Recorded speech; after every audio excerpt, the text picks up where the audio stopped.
Hello, fans. Welcome in and welcome back to yet another episode of the Under the Dome podcast. This time, obviously, talking about Notre Dame 32, Toledo 29.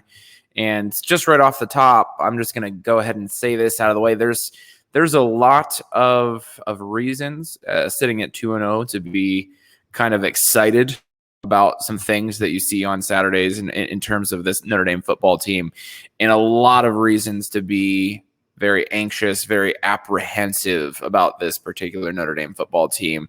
And I think it's fair to say that we're going to talk about all those things, or at least some of them here tonight as I record this Sunday night, now a full 24 hours removed from whatever you want to call that showing, whether it's a debacle is the word you want to use, whether it's, I don't know what the right word is, but we're going to dive into some of that. Certainly we're not going to touch on just everything this evening, as that would be, rather impossible, but wanted to touch on a few things. But before we do that, it's at Real B Belden on Twitter. If you go to my Twitter, you can find pretty well just anywhere we are online, whether that's YouTube, whether it's one of the audio channels, most notably Apple Podcasts, Google Podcasts, Spotify, all of that. We're on YouTube trying to build that video portion of this podcast. So, if you're subscribed on one but not the others, if you could go in there and get there, that would be great. Tell a friend about the podcast. We want to spread this thing so that we can do some cool stuff with it. And, that's really the goal. So, okay, let's dive right into it. So first of all, let me say I was in attendance in South Bend for this particular game, and I've got a few football related, non-football related types of things. I kind of teased on Twitter a little bit earlier that I have a few stories to tell, and I'll kind of intersperse those throughout the show. But let me first go and say how great it was to have Notre Dame football back in South Bend, and to, as obviously I'm not a student, but as a fan, to be able to go back to Notre Dame Stadium and, be able to tour the campus and do all of the things that, I've gotten used to doing over the however many years I've been a Notre Dame football fan, and reminisce and all of that good stuff. All of that was top notch. It was a beautiful day for football. Like I say, it was great to see fans back on the campus. It was great to see Toledo fans on campus and hear Toledo fans talking about how cool the campus was. It was great to just hear all of those things that you become accustomed to hearing about how, you hear other people that are making their first trip to Notre Dame say how wonderful it is and how beautiful the campus is and everything that goes in between there. So that's awesome. And I think, if last year taught us anything, it's how we've potentially, taken that for granted. And, I hope for the sake of a lot of people that continues with what's going on in the world, and as we kind of try to figure things out going forward. So I'll just kind of leave that part there. But like I say, so I personally got to campus Friday night late for the one of my favorite traditions is going to the midnight drum circle the night before the game. That was very well attended. I got to be honest. I don't think I've only been to it about a handful of times, but I don't think I've ever seen that many people at the midnight drum circle before. That was awesome. Walking around campus after dark, that's awesome. And like I say, the weather cooperated and we were able to do that and that type of stuff. So getting to Notre Dame Stadium, or at least on campus by 9:30, 10 in the morning to get to the Basilica and do some of those things. All of that was awesome. All of that was top notch. I will say this, I had a bunch of people tweet me, and I saw on Twitter, just, on my timeline in general, that it was sort of weird that, it's the first game after a pandemic season, and, that the stadium was as empty as I've ever seen it. And so I promised a couple of stories. Here's one kind of right off the top. So I have a pretty usual routine that I stick to whenever I go to Notre Dame games. Like I just mentioned, I love the midnight drum circle. If I can get there on a Friday night, sometimes that doesn't happen, but that's becoming one of my favorite traditions. I just think it's really cool, and it's awesome to be on Notre Dame's campus at, after midnight when, it's not completely chock full of people. But on game days, there are certain things that I always do, and that's, I get to the grotto to say a prayer and or the basilica to say a prayer. I like to go into the dome and look up and just kind of appreciate that, although this time the dome was closed.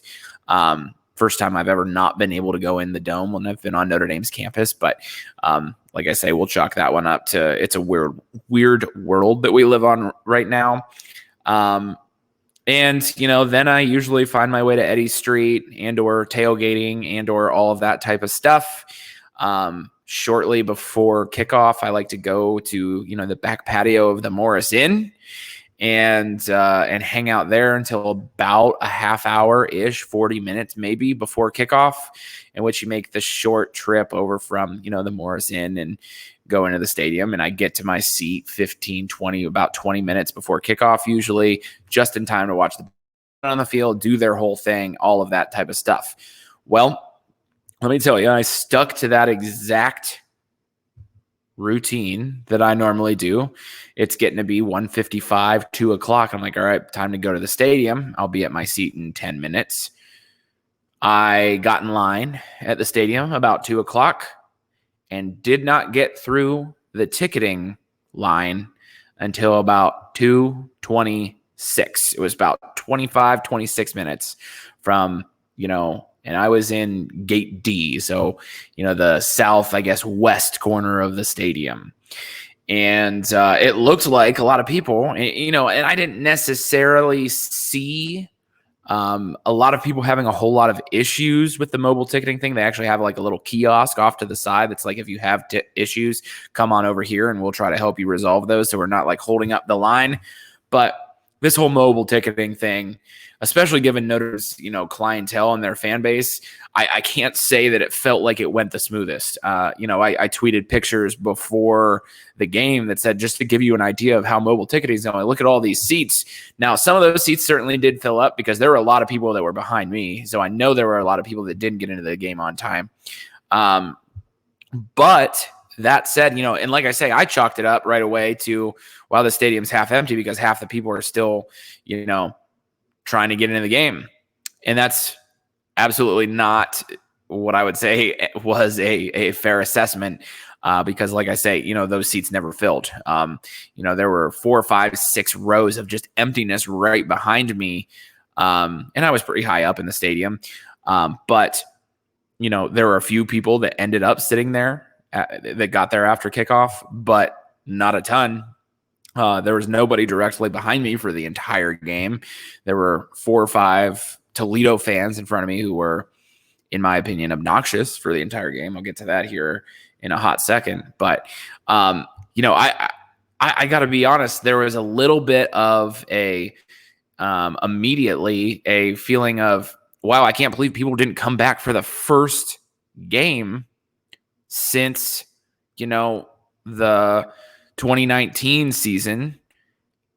And it's sort of, I don't know. I don't want to say it put a big damper on the vibe. I know there were a lot of people that were sitting at home thinking, dealing with Peacock issues, dealing with all that type of stuff, and noticed obviously then that there weren't a lot of people in the stadium. But really, it just didn't feel. It felt great to be back, but it didn't feel exactly right, to be completely honest with you. And then it sort of felt like the play on the field had a lot to do with that as well.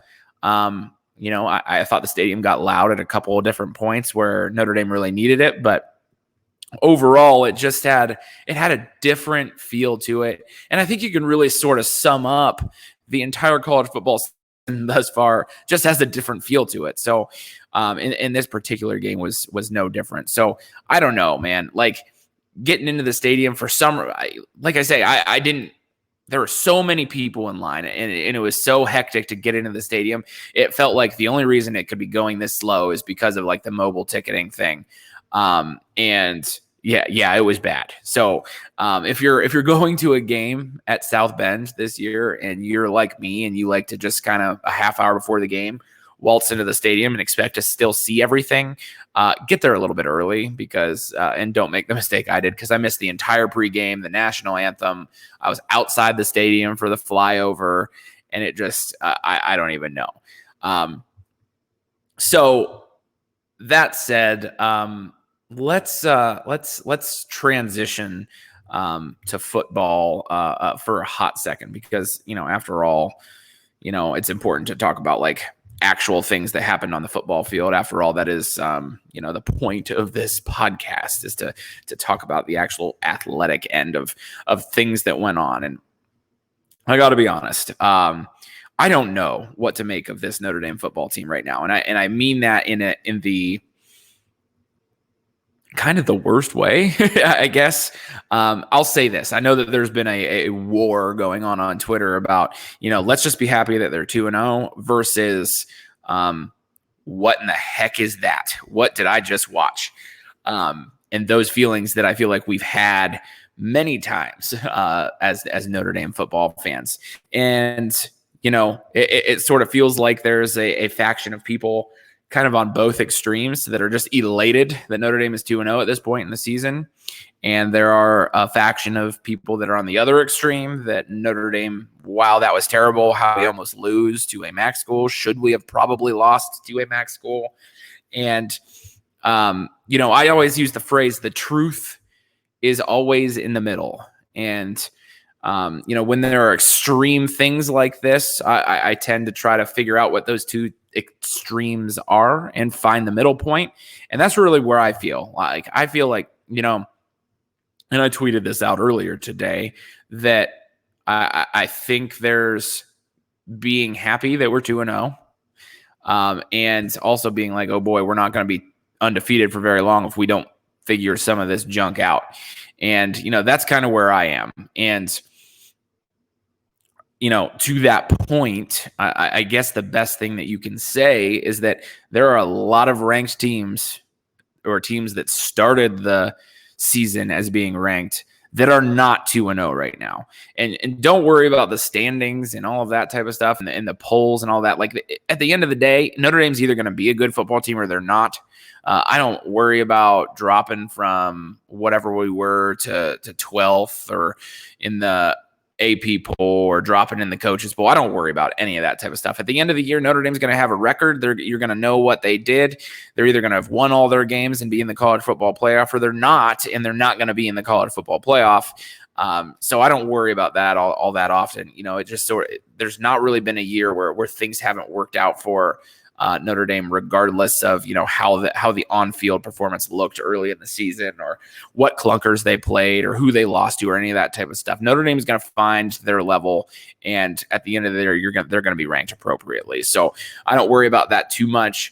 However, I think, man, do I have a lot of questions about this particular football team. And first of all, let's start with the quarterback situation. That's really going to be more of an extension of the offensive line situation. So, Notre Dame struggled with a Toledo team that does not have the same type of athletes that Notre Dame has up front. Alarmingly bad at the line of scrimmage. And you know what? I listened to a lot of Coach Kelly's post-game press conference, and I think it's great what he said in terms of, those guys are good football players. They're just young. They're just inexperienced. You lose 4 starters, all of which made NFL rosters, if I'm not mistaken, along the offensive line, and it's not going to pick up where it left off.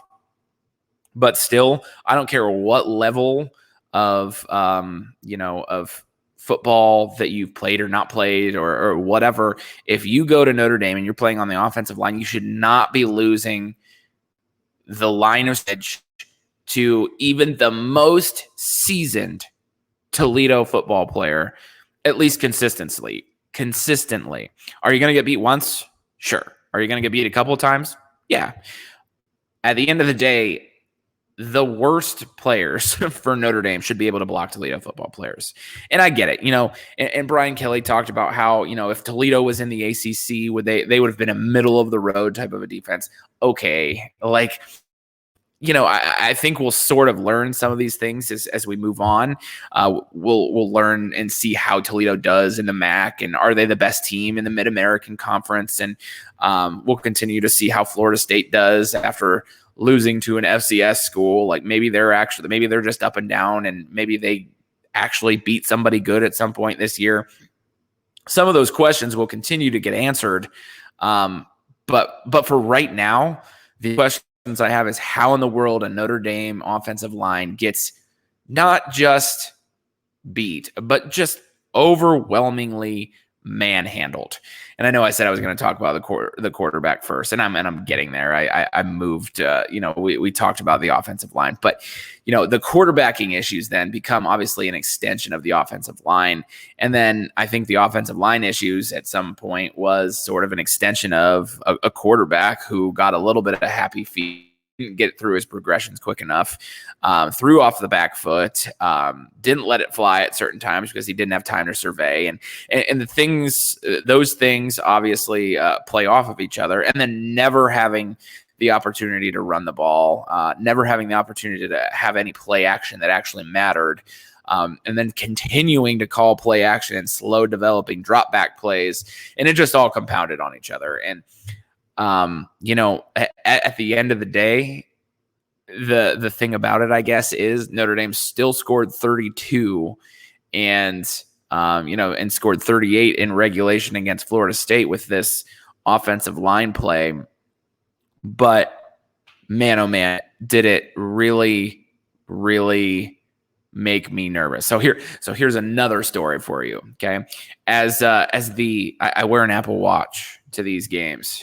Okay. And as I watched this game unfold, I'm sitting there just before halftime. Notre Dame has held Toledo to its third field goal finally, and it's 14-9. And I'm thinking, okay, maybe we got a little bit of momentum going. And I see Jack Cohn trotting out on the field, which is, what I generally had expected. And I know I still haven't actually talked about the quarterback just yet, the quarterback situation just yet. But Jack Cohn's trotting out on the field. I'm like, okay, let's just see, Jack's been pretty good in these types of situations. Against Florida State, moved him down the field right there at the end of the game. Should have had him in field goal position if it wasn't for a drop from Michael Mayer. And I was like, so, if there's somebody that I want managing it right now, I think it's Jack Cohn. And comes out, stares down Michael Mayer, throws into double coverage, interception, touchdown. Toledo all of a sudden is up 16-14. And I kid you not, this has never happened before. Okay. But I kid you not. I mentioned that I wear an Apple Watch to these games. Moments after that happened, I get an alert from my watch. I look down to see what in the world my watch is doing.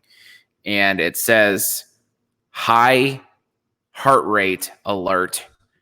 You haven't been doing any activity and your heart rate is elevated to above 100. And that's exactly what it was. I kid you not. And I was like, man, and it was at that moment that I was like, am I serious? Is this seriously what I'm going through now? Week 2 of the college football season against an opponent that is nowhere near in the same class, recruiting wise, talent wise. This is where I am with my heart rate elevated going into halftime, my first game at Notre Dame Stadium since 2019, when I should be just enjoying, Notre Dame going in up 21-6, thinking about how we should come out, put our foot on their throat right at the beginning of the second half, and let's get some younger guys, the Lorenzo Styles, the Deion Colesys, the Tyler Buckners into the game quickly into the second half to get some meaningful reps, so that we can progress as a football team in year 12 of Brian Kelly. And no, my heart rate is so high that my watch thinks something must be terribly wrong with me, and we're going into halftime down to a school from the Mid-American Conference in week 2 of the college football season. It's going to be a long year, I have a feeling. And that's also what they did to me last Sunday when I took a deep breath when they went up 38-20 against Florida State. I wasn't wearing my watch then, but at least I was moving around because I was up around my flipping living room, pacing around.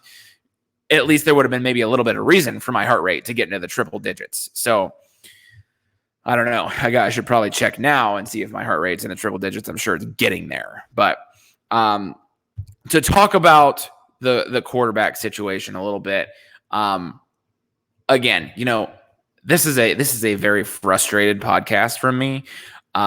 Another thing that for me, I think is very frustrating is, and I've said this a couple times to people that I've talked to in person about this game. I've said this a couple times to, just people that, just people out loud to myself, basically. I don't understand the decisions that some of the coaching staff makes. And sometimes that's okay. I don't have to. Okay. I'm not at practice every day. I don't see everything that happens between the lines in practice. I don't sit in coaching meetings. I don't get to ask the coaches questions. I don't do those types of things. But so I recognize that. But does Tyler Buckner just score too many touchdowns for this Notre Dame coaching staff to let him get 2 drives in a row? I mean, in all seriousness, at one point where I really questioned my sanity was, obviously Jack Cohn leads him down for the first touchdown of the game. I sort of think, okay, this is going to be a nice, easy, laid back type of a game. Boy, was I wrong. Why do I ever think this with Notre Dame? And then goes stagnant for a quarter, a full quarter, almost a quarter and a half. Tyler Buckner comes in, leads a touchdown drive. Who comes out for the next drive? Obviously, if you didn't pick up on the frustrated nature of my tone, clearly Jack Cohn. So you go in, you have a guy change the momentum, and then you just take him right back out. I mean, I understand that there was only so much of a package in, quote unquote, for Tyler Buckner, at least allegedly, although Brian Kelly in his post-game comments said something to the effect of, well, at the end of the day, we actually just started calling just the regular playbook for Tyler Buckner, and that's probably where we're at. And so it's like, oh my goodness gracious. Like, the kid was 3 for 3, 78 yards and a touchdown. And then, the other touchdown they scored when Kyron Williams broke that big run was because Tyler Buckner was on the field. I just don't understand. I really don't. Like, what are you waiting on? Okay, what are you waiting on to, at least give the kid, a back-to-back opportunity to come on out and score a second touchdown? I could sit here and talk circles around it as I just kind of sit here by myself and talk about it. But, I just don't understand. It was a shot in the arm that they needed. I get it. Not the same quarterback as Jack Cohn. And do I think that we have a quarterback controversy? No, I really don't. To be honest with you, I think Jack Cohn's still your starter. I'm going to talk about that here in a second. But let Tyler Buckner play a couple of plays. Am I wrong? Am I crazy here? And so in talking about the quarterback situation in general, I don't know how to feel about it, to be honest. And that's going to be that's kind of the theme. I have no clue. I don't think you give up on Jack Cohn at this point. I don't think that, I know the old saying is that if you have 2 quarterbacks, you don't actually have one. However, I really think that in this particular game, at the very least, this might have been the exception. And going forward, depending on what you want for your game plan and how things shake out on the offensive line, having both might not be the worst thing in the world. I don't really know. I don't really know. And the bad thing is, and I know this to be true based off of Brian Kelly's post-game comments, is that I don't think the coaching staff knows either. And that's really where I start to, try to get out my brown paper bag and just start breathing heavy into it because, Brian Kelly said something to the effect post game that's like, okay, part of our problem as a coaching staff, and I certainly can actually, I coach high school basketball, and so I can sort of relate to this feeling is that we feel like we have a lot of guys that can do things that are really good. We got a lot of dudes on that football team, and we're trying to change and piece together who we are so that we can highlight all these dudes. And at some point, you got to stop all that, stop trying to change to, well, we got to do this so a certain guy can be successful, and figure out what the heck you're doing as a football team and just go forward with it. And so that your team can get really good at that. And so, like I say, I can relate to that to a certain degree, and I understand what he's saying. But I also think that, we're in year 12 of Brian Kelly. And not only that, because I know it's a transitional time with a new defensive coordinator, with, a lot of new guys on the offensive line, new personnel and that type of thing. What were you doing all spring and summer? And so I don't know. To me, it's both encouraging to hear a coach say that, to say, okay, we got to, on Monday when we come in here and we start putting together this game plan for our next opponent, Purdue, who theoretically should be better than Toledo, we just got to simplify, pick the things that we want to be really good at, and just move forward as a football team without trying to change and mismatch and all of that. Mix and match, I guess I should say, all the time, so that we have so many things in that we're not good at, that we're a master of many things, or I don't know, we're good at many things, but not really great at just flipping one of them. And that's sort of where I feel like this Notre Dame football team is. Now, I will say this, as I kind of get to a closing of my rant here, that I am excited, I guess, to see what that looks like from Notre Dame. I'm excited to be, that if it actually happens, to see what Brian Kelly and his coaching staff do to adjust from here. I said on the last podcast, and I guess I'll kind of continue to extend this thought, that this Notre Dame team is, at the end of the year, they're not going to be judged by Florida State and Toledo. They're not going to be judged really by this upcoming Purdue game that's coming up on Saturday. They're going to be judged by, kind of group Florida State, Toledo, probably Purdue in all together, how they started versus how they played against Wisconsin in week 4, how they play against, and I know they're struggling, and so I almost hesitate to say this, how they play in primetime against USC, who, regardless of how terrible they've looked at times, is still a rival and still has talent. And by golly, I hope they keep Clay Helton, because that probably means Notre Dame wins again. But how they play against USC, how they play against Cincinnati, who's still ranked in the top 10. They're going to be judged on those games and not so much these clunkers that they played at the beginning of the year, especially if it turns out that, maybe Toledo's better than we thought. Maybe Florida State, even though they lost to an FCS school, maybe they're just an up and down young team as well, and they go and they knock off somebody pretty good throughout the season. If Notre Dame runs the table and is 12-0 at the end of this, are we really going to look back, 13, 14 weeks prior and be like, oh, but they almost lost to Toledo, and be upset about it? We might be sitting there laughing, like, remember how worried we were after Toledo? Man, those were, that was a rough couple of weeks. But I'll kind of leave, I guess, with this thought. And it won't be my only podcast of the week, I might add. I still fully intend to bring some guests on, talk about this game and moving forward to Purdue quite a bit later in the week. But I think it's very fair to address these red flags, to talk about the red flags, and to do that type of thing. I also think it's fair to appreciate that at the end of the day, you've got guys that win you games, both games that we've played thus far, we've needed some heroics and we've needed guys to make plays down the stretch. Jack Cohn's come up big in both games. Michael Mayer come up big in both games, even though, and you can go on down through the list of guys that, really stepped up. JD Bertrand in his second game as a starter, I thought was fantastic.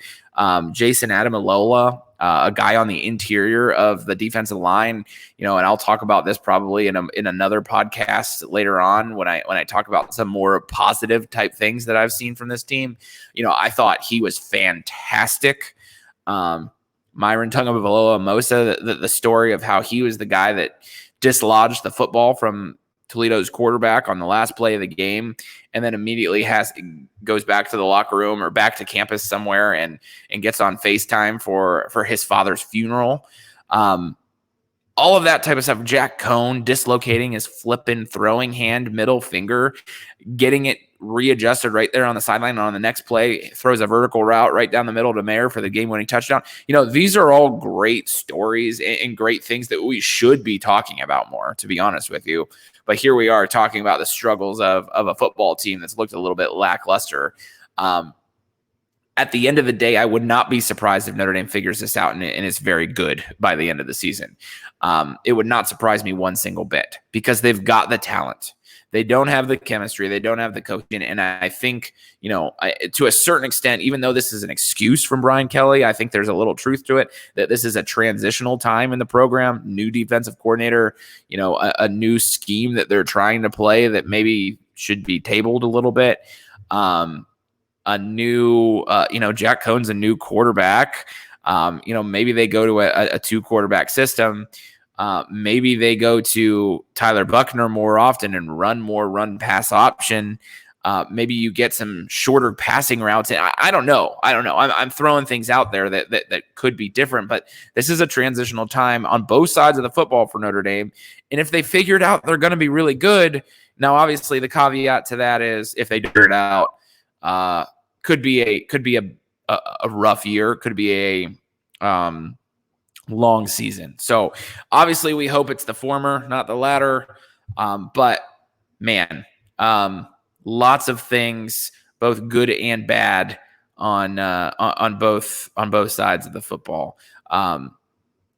Side note, something that just sort of popped into my mind as I kind of wrap here. Another great story for Notre Dame is Avery Davis. I feel like when Notre Dame up one, called the Philly Special against Toledo, with Avery Davis obviously being the guy that was going to throw the ball, and somehow that play not working, and Avery Davis, who obviously if you're not familiar, was recruited as a quarterback to Notre Dame. Shakes a guy in the backfield, throws it back to a wide open Kyron Williams. I mean, I don't know. This team is weird, to be honest with you. At that point, I was so dumbfounded, I think, by what had gone on that I couldn't even cheer at that point. I was like, what is even happening in this game right now? So I don't know. It's been a weird year already to be a Notre Dame football fan. It's been a weird year to be a college football fan of pretty much any team outside of Alabama. I feel like at this point, everybody's just, it just feels weird. So hopefully it's weird in a good way. Hopefully it's weird in a way that, we think back to, that team from 2012 that just seemed like they were getting by the skin of their teeth every week and still went 12-0 and was playing for a national championship at the end. Maybe this is just a case of Notre Dame has to survive and they peak at the right time and they go on and we look back at this and we laugh. I really hope that's the truth. But Until then, I'm going to try to do my best to keep my blood pressure and my heart rate down, because quite frankly, I was a little alarmed when I looked at my watch, and it's given me an alert that you don't seem to have done any activity recently, and your heart rate's up. Like, are you okay? Like, do we need to call 911 for you? Like, I don't really know. I can't go on at 30 years old and do that. So at some point, it's either going to be Notre Dame's going to have to figure it out, or I'm just not going to be a fan anymore, or find a way to not care as much, or whatever the situation was. So, oh my. Anyway, I can feel my heart rate kind of getting up as I kind of recall some of these situations a little bit. But like I say, I wanted to kind of get on here, get behind the microphone tonight, give my immediate 24-hour later reactions to this, so that at least it's up kind of by Monday morning. And then, like I say, the rest of the week we'll get some other people in here to talk about what they saw, and have at least one more show for you before Toledo happens here in the next week. So if you've listened this long, if you listened to me ramble, I appreciate you. Make sure you're checking out the podcast, telling a friend, doing all of that type of stuff. Of course, if you've watched this thing on YouTube, you may have noticed this, for whatever reason, of course, as soon as I hit record, the old contacts get dry, the nose gets itchy. And so I've been playing hurt through this podcast. So I appreciate you. Check us out wherever you are. I always, say that I want this podcast to grow and for it to be more interactive, and so I can do those types of things. That's what I really crave. The numbers are coming back after a year hiatus during the pandemic. So we hope to, continue those numbers and break our old records and those types of things. So we appreciate those of you that stick with us even through that hiatus, and continue to download the podcast and all of that type of stuff. Like I say, tell a friend, help me out, and do those things for us so that we can continue to grow this thing. So all of that said, again, I appreciate your listenership. Like I say, we'll be back later in the week, but until next time, go Irish.